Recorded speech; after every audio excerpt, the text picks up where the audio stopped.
Anupam, Dr. R.T., Abhinav, all students of Anand Public School and Academy. I am indeed extremely glad to be part of this annual day function today. In Hindi, success story वही से शुरू करें. Medium जो है, because I hello from A place which is not otherwise Hindi मेरी जो भावनाएं हैं आप लोग तक पहुंचे. मैं सबसे पहले चंदा जी को, मिस्टर बंसल को, उनके पूरी टीम को, पढ़ाने वाले बहुत बहुत बधाई देना चाहूँगा. यहाँ उपस्थित सभी अभिभावकों को भी जिन्होंने आनंद स्कूल और एकेडमी में विश्वास जताया, अपने बच्चे को वहाँ भेजे. बच्चों ने बहुत मेहनत करके पढ़े, आगे निकले और अभी पढ़ाई कर रहे हैं. इसके लिए भी मैं आप लोगों को बहुत बहुत बधाई देता हूँ. मुझे याद है मैं जब यहाँ पे पिछले दफा रहा, उस समय एक बार किसी होटल में हुआ था, मुझे याद है, खचाखच भरा हुआ था. और आज भी अभी बहुत उपस्थिति जो है बहुत ही अधिक है. एनुअल डे फंक्शन सभी ने उस समय भी मनाया था. और तब से लेके मैंने, जैसे अनुपम ने भी कहा, पिछले 7-8 ईयर्स से मैंने खुद देखा है.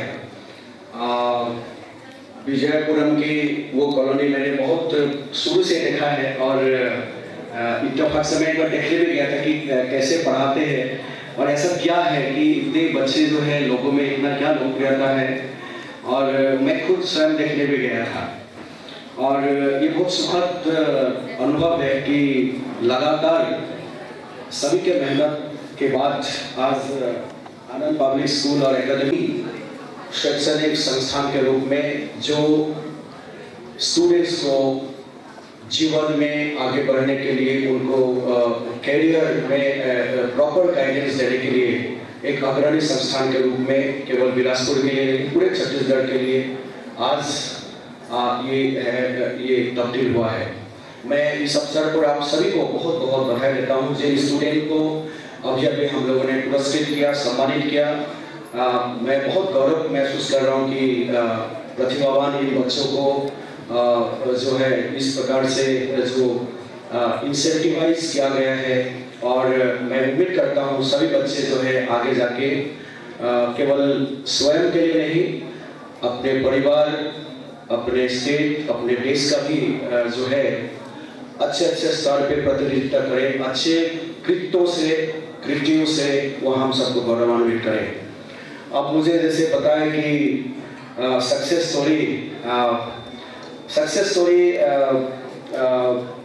एक्चुअली मुझे भी, अनुपम, तुम्हारे जैसे मुझे भी पता ही नहीं गया था कि सक्सेस स्टोरी हमें बताना है. मैं नहीं मानता कि मैं अभी भी बहुत सफल व्यक्ति हूँ. और मुझे लगता है कि अभी भी मुझे प्रकृत अर्थ में जो सफलता की जो आप और हम जो परिभाषित करते हैं, सभी का अलग अलग परिभाषा है. सफल संज्ञा हो सकता है. और मुझे लगता है कि अभी भी मेरा राह जो है बहुत लंबी है, बहुत बाकी है. और बहुत कुछ मुझे प्राप्त करने के साथ साथ लोगों को देना भी है. और मुझे लगता है देना ही एक्चुअली सफलता की आधार है. प्राप्त करना एक्चुअली सफलता नहीं है. शायद अभी तक हमने बहुत कुछ प्राप्त किया है, लेकिन देने के लिए अभी भी मुझे लगता है बहुत कुछ जो है समाज को, अपने लोगों को, देश को देने के लिए अभी भी बहुत कुछ है, बहुत कुछ शायद गुंजाइश है. और वो जो हम दे पाएंगे अपने मातृभूमि के लिए, तब मैं मानूंगा कि एक्चुअली प्रकृत यथार्थ में ये जीवन जो है सफल हुआ है. यदि स्टूडेंट ये सोचते हैं कि चेंज कहाँ से होगा, सफलता के लिए चेंज होना बहुत जरूरी, परिवर्तन जो है, परिवर्तन ही आपको सफलता की वहां तक ले जाएंगे। तो मैं उनके लिए कहना चाहूँगा, यदि आप उस व्यक्ति को ढूंढ रहे हैं जो आके आपका जीवन में परिवर्तन लाएंगे और आपका जीवन जो है सफल करेंगे, तो कृपया करके अपने आईना में खुद को देख ले, क्योंकि वो आप स्वयं है जो एक्चुअली अपने जीवन में और संग व्यवहार में और जीवन की पूरे परिभाषा को परिवर्तित करते हुए सफल करने के लिए एक ही व्यक्ति है जो आप स्वयं हैं। आप स्वयं ही अपने जीवन को परिवर्तित कर सकते हैं, अच्छाई की ओर ले जा सकते हैं। इसीलिए हम प्रार्थना भी करते हैं, तमस्सो मा ज्योतिर्गमय, क्योंकि हम तमस जो अंधकार है वहां से ज्योति की ओर जाना चाहते हैं, अर्थात अच्छाई की ओर जाना चाहते हैं। और वो अच्छाई वही है, जब अच्छाई हर तरफ आप फैला सकेंगे, प्राप्त कर सकेंगे, वही आपका सफल जीवन है। अब सफलता क्या डॉक्टर इंजीनियर बनना ही सफलता है? सफलता क्या IAS ऑफिसर बनना ही है? सफलता क्या कोई किसी ना किसी, मुझे लगता है किसी भी स्थान में रहते हुए, किसी भी जो आपका जरिया है समाज में, हर स्थान छोटे बड़े कुछ नहीं होता, सब महत्वपूर्ण है। और इसी व्यवस्था के तहत यदि आप बंधन में रहते हुए, यदि बंधन मुक्त होते हुए, यदि उस व्यवस्था को आप सकारात्मक एक यदि भूमिका के साथ यदि आगे बढ़ाते हैं, तो मुझे लगता है वो आप सफल होते हैं। मैं थोड़ा घुमा के बोल रहे हैं, क्योंकि एंड ऑफ द डे जीवन का परिभाषा आध्यात्मिक ही है, ये भौतिक नहीं है। और सबसे पहले लेकिन हमारा जो स्वागत होता है या रूबरू होते हैं हम, वो है भौतिक जीवन से, जिसमें हम ये बोलते हैं, पेरेंट्स भी बोलते हैं कि बहुत अच्छे से पढ़ाई करिए, बहुत अच्छा बड़े व्यक्ति बनेंगे, अच्छा नहीं बहुत बड़े व्यक्ति बनेंगे, और या बड़े व्यवसाय करेंगे, नाम कमाएंगे, बहुत कुछ रुपया वैभव होंगे, बहुत सुख होंगे, क्योंकि हम भौतिक बात से ही जो है जुड़े रहते हैं। लेकिन हम सभी लोग जानते हैं कि उसके बावजूद, भौतिकवाद के बावजूद, जीवन एक से उसके आगे है, और वो है आध्यात्मिक जीवन, जिसमें आपको सुकून मिले। तो मैं ये कहना चाहूँगा कि जब हम कॉम्पिटिटिव एग्जाम्स के लिए पढ़ाई कर रहे हैं, बिल्कुल अच्छी बात है, क्योंकि 3 घंटे में, 1 घंटे में, 1.5 घंटे में, 2 घंटे में, या एग्जामिनेशन के जो समयावधि है उस समय आप कैसे उपस्थापन करते हैं, प्रेजेंटेशन करते हैं, कि उसके ऊपर निर्भर है कि आपको किस प्रकार से नंबर मिलेगी। ये नंबर तो तात्कालिक है, लेकिन जीवन के नंबर के लिए जो है बहुपुरुषार्थ करना होगा, भागीरथ प्रयास करना होगा, और उसके लिए एक क्लियर, स्पष्ट जो है आपको एक नीति के साथ, सिद्धांत के साथ जीवन को आगे बढ़ाना होगा।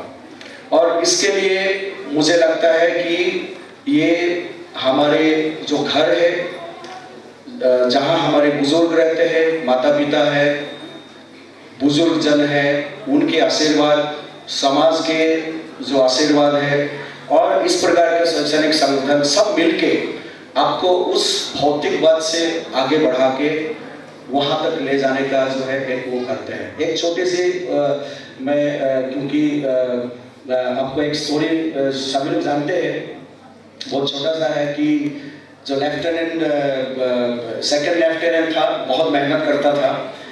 मैं आर्मी वाला, इसको अलग अलग तरीके से भी आप सुना सकते हैं। बहुत मेहनत करता था, ये बिल्कुल एंजॉय नहीं करता था। तो उनको बोले कि तुम इतना मेहनत क्यों करते हो? बोले कि मुझे बहुत आगे जाना है, इसके बाद जो है मुझे मेजर बनना है। बोले उसके बाद, बोले कि और मेहनत करूंगा मेजर, उसके बाद क्या करोगे? बोले कि उसके बाद कॉर्नेल बनना है, लेफ्टिनेंट कॉर्नेल बनना है। उसके बाद और बहुत मेहनत करूंगा, और उसके बाद मुझे ब्रिगेडियर बनना है। तो इसी प्रकार उन्होंने पूरा अंत में बोलते हैं कि मैं जनरल बनूंगा। बोले उसके बाद क्या? उसके बाद कुछ करना ही नहीं है, एंजॉय करना है। तो उन्होंने कहा कि एंजॉय ही करना है, तो इतना मेहनत करके वहां तक पहुंचने का जो 55-60 तक इंतजार करने की क्या जरूरत है?